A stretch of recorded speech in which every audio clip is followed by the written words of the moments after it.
आज मंच में अभिव्यक्ति रखापी मु तो प्रारंभ कही से पीयूष से अमृत जे ओडिशा अमृत बांटती मु बेले बेले मो पुओ हेले भी मु कहे गप मनीष पालारे जो गप को एते सुंदर भाव उपस्थापित करा जाई पारे ताकु विश्वनाथ स्वाई पाखु से कला को मु बेले बेले शिखे से मते बापा डाकती मुझे बेले बेले बापा डाक शिखे तो विश्वनाथ स्वाई महोदय गायक पीयूष तांकर अभिव्यक्ति संक्षिप्त भाव रखापे अनुरोध मंचासीन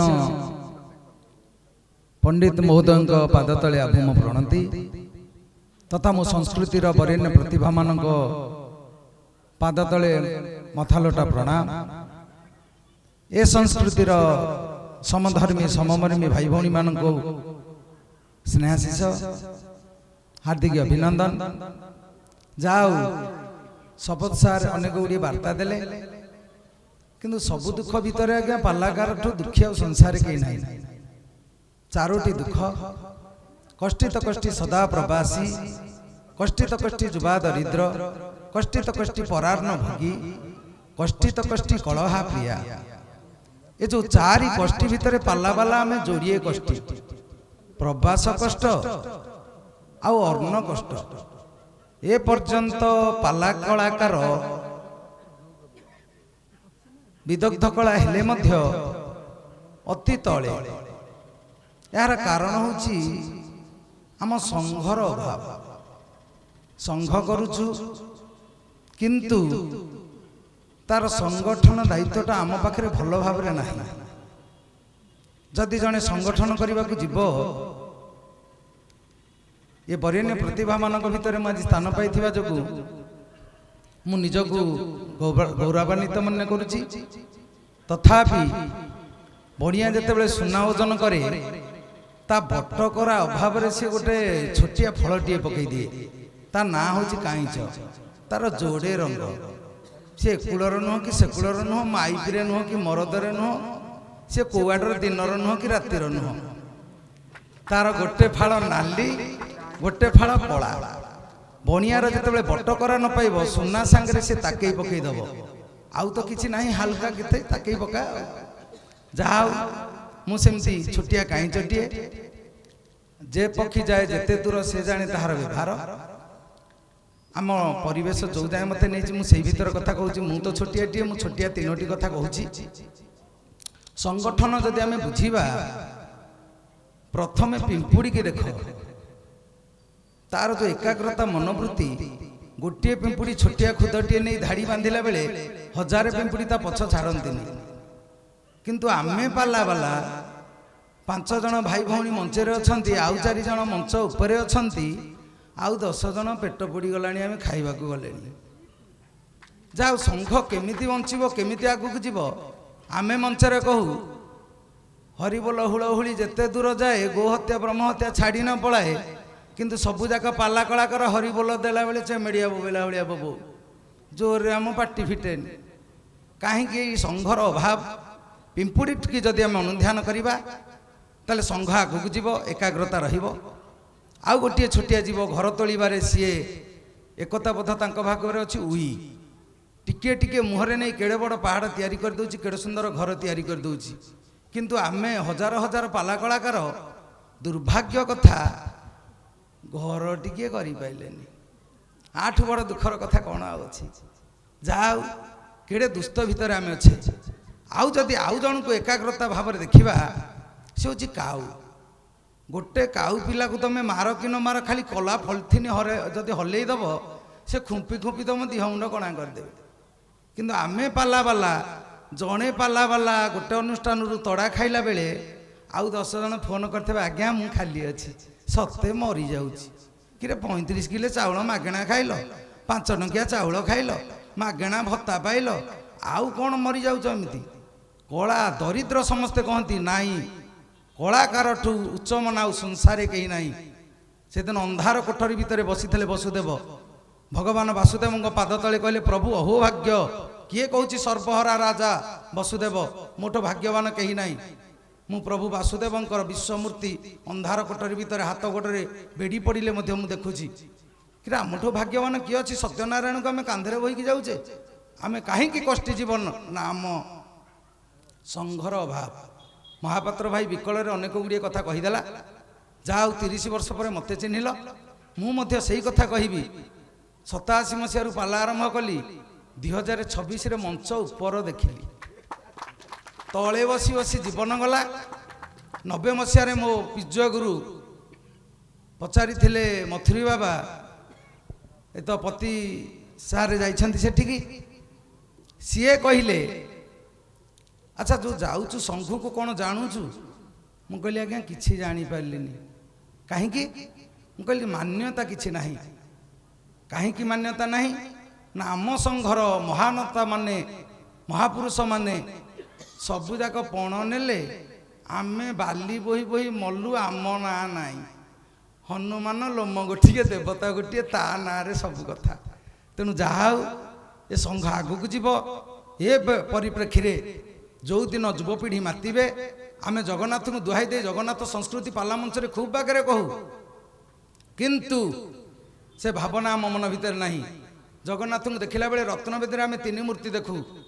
ଯେଉଁ ତ୍ରିମୂର୍ତ୍ତି ନେଇ 3 ଦେବତାଙ୍କର ନାଁରେ, ଜଗନ୍ନାଥ ବଳଭଦ୍ର ସୁଭଦ୍ରାଙ୍କ ନାଁରେ ଏ ସୁନ୍ଦର ମଞ୍ଚ ସୃଷ୍ଟି ହେଇଛି।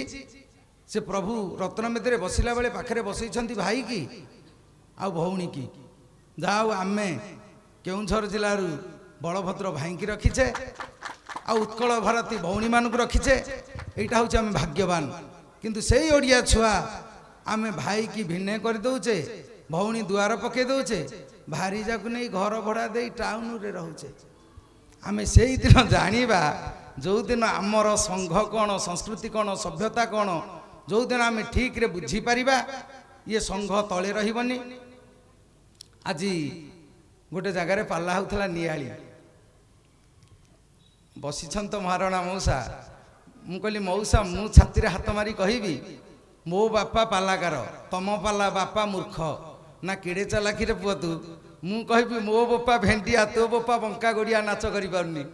ମୁଁ ହାରିଗଲି, ମୁଁ ଆଉ କିଛି କହିପାରିଲିନି। ଯାଉ ସିଏ କହିଥିଲେ ଆଜି, କହିଲେ ଆମେ ବଡ଼ ପଣିଆ ନେଇ ଯିଏ ବସା ଘରେ ରହିବ ସିଏ ହେଉଛି ସାରେ, କିନ୍ତୁ ମୁଁ ତ ବସା ଘରେ ନାହିଁ, ମୁଁ ଖନ୍ଦାଶାଳ ଜଗିଛି।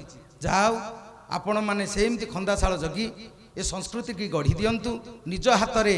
କାଲି ଆଜି 1200 ବଢ଼େଇର କୀର୍ତ୍ତିସ୍ତୂପ କୋଣାର୍କ ମନ୍ଦିର ଥିଲା ଭଳି ଭଗ୍ନସ୍ତୂପ ଅବସ୍ଥାରେ ଆପଣଙ୍କର ଏମିତି ଭବିଷ୍ୟତ ଦିନେ ଆଖି ଦେଖିବ ଯେ ନାରାୟଣ ମହାରଣା, ବନମାଳୀପତି ଆଉ ଫୁଲମାଳ ଆମେ ଦେଖୁ। ଫୁଲ ଥୋଇଦେଲା ବେଳେ ଡାଲାରେ ପଚାରିବୁ ଇଏ କ'ଣ? ନା ଫୁଲ। ତାକୁ ବେକରେ ପକେଇ ଦେଲା ବେଳେ କହିବୁ କ'ଣ? ନା ଏଇଟା ମାଳ। କିରେ ଏଇଟା ତ ମାଳ, ଛିଣ୍ଡେଇ ଦେଇ ଥୋଇଦେଲେ ଫୁଲ କାହିଁକି କହୁଛ? ଗୋଟେ ଅଦୃଶ୍ୟ ସତ୍ତା, ଯାହାର କିଛି ଆବାହନ ନାହିଁ କି ବିସର୍ଜନ ନାହିଁ, ସେ ଅଞ୍ଜନ ଭାଇ। ମାଳ ହେଇ ସୂକ୍ଷ୍ମ ସୂତାଟିଏ ଅନ୍ତରାଳେ ରହି ସୁନ୍ଦର ମାଳ ତିଆରି କରିବାରେ ସିଏ 1 ନମ୍ବର। ଯାଉ ବିଭିନ୍ନ ଜାତିର ଫୁଲ ଆଣି ସେ ଆମକୁ ମାଳସୂତ୍ରରେ ମାଳ ଗୁନ୍ଥି ଦେଇଛନ୍ତି। ଯାଉ ଅଞ୍ଜନ ଭାଇଙ୍କର ବିଶ୍ୱପତି ନାରାୟଣ ଆଗନ୍ତୁକ ଭବିଷ୍ୟତ ଉଜ୍ଜଳମୟ କରିବା ସହିତ ଆମ ପ୍ରତ୍ୟେକ କଳାକାର ଭାଇ ଭଉଣୀମାନଙ୍କର 5-5 ବର୍ଷ ପଛେ ଆୟୁଷ କମିଯାଉ। ଏଇ ଆୟୁଷ ଗୁଡ଼ାକ ସବୁ ବନମାଳୀପତି ମହୋଦୟ, ନାରାୟଣ ମହାରଣା ମହୋଦୟ ଆଉ ଅଞ୍ଜନ ଭାଇ, ଏ 3 ଜଣ ଯାକୁ ଯଦି ବାଣ୍ଟି ଦେବେ ଏ ସଂଘର ଆହୁରି ଉତ୍ତରୋତ୍ତର ଉନ୍ନତି ହେବ। ଯାହା ହଉ ମୁଁ ତ ଆଗରୁ ଆସିନଥିଲି, କିଏ 3 ବର୍ଷ 5 ବର୍ଷ ପୂର୍ବରୁ ଆସିଥିଲେ। ସବୁର ଗୋଟେ ସମୟ ଆଉ ସୁଯୋଗ ନ ଆସିଲେ ସବୁ ହେବନି। ତେଣୁ ଯାହା ହଉ ମୁଁ ତ ଏ ବର୍ଷ ଆସିଛି ପ୍ରତିଶ୍ରୁତିବଦ୍ଧ। ସେ ସଂଘ ଯିଏ ଯୁଆଡ଼େ ଯାଉଛି ଯାଉ, ମୁଁ ମୋ ଭାଇ ଭଉଣୀମାନଙ୍କୁ ଛାଡ଼ି କୁଆଡ଼େ ଯିବିନି। ଏ ମଞ୍ଚକୁ ଏମିତି ଆସୁଛି, ଏମିତି ଆସିବି। ଆଜି ମଧ୍ୟ ଫୋନ୍ ଆସିଥିଲା, ତମେ ସେଠି କାହିଁକି ଯାଇଛ, ପଳେଇ ଆସ। ମୋତେ କେଉଁ ସଂଘ ପଇସା ଦେଇନି ଗୁରୁ ଆଣିବାକୁ କି ବହି କିଣିବାକୁ କି ପାଲା ଶିଖେଇବାକୁ। ଯାହା ହଉ ଏ ମଞ୍ଚର ସଂଘର ଉତ୍ତରୋତ୍ତର ଉନ୍ନତି କରନ୍ତୁ ସେଇ ପ୍ରଭୁ ଜଗତ ପିତା ଜଗନ୍ନାଥ। ଆଉ ଇଏ ମଉସା 2 ଜଣ ଆଉ ଯଦି 20 ବର୍ଷ ବଞ୍ଚିଯାଆନ୍ତେ ଆମ ସାଙ୍ଗରେ, ତାହେଲେ ମୁଁ ଭାବୁଛି ଆମେ ସୁନ୍ଦର ଘର ତିଆରି କରିଦିଅନ୍ତେ। ପ୍ରଭୁଙ୍କ ପାଖରେ ଏତିକି କାମନା କରୁଛି, ଏ ସଂଘର ଉତ୍ତରୋତ୍ତର ଉନ୍ନତି କରିବା ସହିତ ପିତୃପ୍ରତିମ ଏ ମହାମହିମ ମାନଙ୍କର ଏ ତ ଆଗନ୍ତୁକ ଭବିଷ୍ୟତ ଉଜ୍ଜଳମୟ କରିବା ସହିତ ଚଲାପଥ କୁସୁମିତ କରନ୍ତୁ। ସର୍ବରିଷ୍ଟ ଖଣ୍ଡନ କରି ତାଙ୍କୁ 120 ବର୍ଷ ନୁହଁ 140 ବର୍ଷ ଆୟୁଷ ଦିଅନ୍ତୁ। ସର୍ବେ ବୋଲ ଆନନ୍ଦ କବା। ମୁଁ କାହିଁକି କହିଥିଲି ଗପ ମଣିଷ, ଆପଣମାନେ ଏବେ ଅନୁଭବ କରୁଥିବେ। ଗୋଟେ ସୁନ୍ଦର ମାର୍ଗଦର୍ଶନ ସେ ଦେଇଛନ୍ତି, ପିମ୍ପୁଡ଼ିର ଉଦାହରଣ ଦେଇଛନ୍ତି। ସଂଘୀୟ ଚେତନାର जो रुद्धिमंत चिंताधारा जहाँ पिंपुड़ी प्रदर्शित कराए। जा हो विश्वनाथ बाबू को मु बारंबार कृतज्ञता देवी। गोटाए कथा मो आखिरे लुहा आसुला, से तांको आयुष मान को आमको दबाक चाहूले, मु जमा जजाति हवाक चाहिए नहीं। मु जगन्नाथ पाखे प्रार्थना करी, मोर जदि किछि धर्म थाए, मोर जदि किछि पुण्य थाए, मु जदि किछि भल काम करि थाए, हे महाप्रभु मोर समस्त आयुष मो ओडिशार पुओ झियो मान को तबे समस्त को दे दियो, सेमान को चलापथ कुसुमित कर एवं सेमान को उत्तरोत्तर उन्नति पथरे अग्रगामी करी एक स्वर्णिम दिवस आड़ को सेमान को आगे नियो। आ 30 वर्ष पर मंच ऊपर उठिले बेली जहाँ कहते विश्वनाथ बाबू, ये हूँ श्री जगन्नाथ पाला कलाकार महासंघ जगन्नाथ संस्कृतिर मार्गधारा रे ए संघ चले। जो संस्कृति जय विजय को आग खाइबा को न दे जो महाप्रभु खाती नहीं, गरुड़र आराधना न हो महाप्रभु आराधना होए नहीं, ये सही संघ, ये सही प्रभु का आदर्श रे बाट चलुची जगन्नाथ पाला कलाकार संघ। से भूल केबे हब नहीं। विश्वनाथ बाबू निश्चित भाव में गतकाल ठारू निरीक्षण करुथे ए कार्यक्रम को समस्त को श्रेय दि जाऊँगी।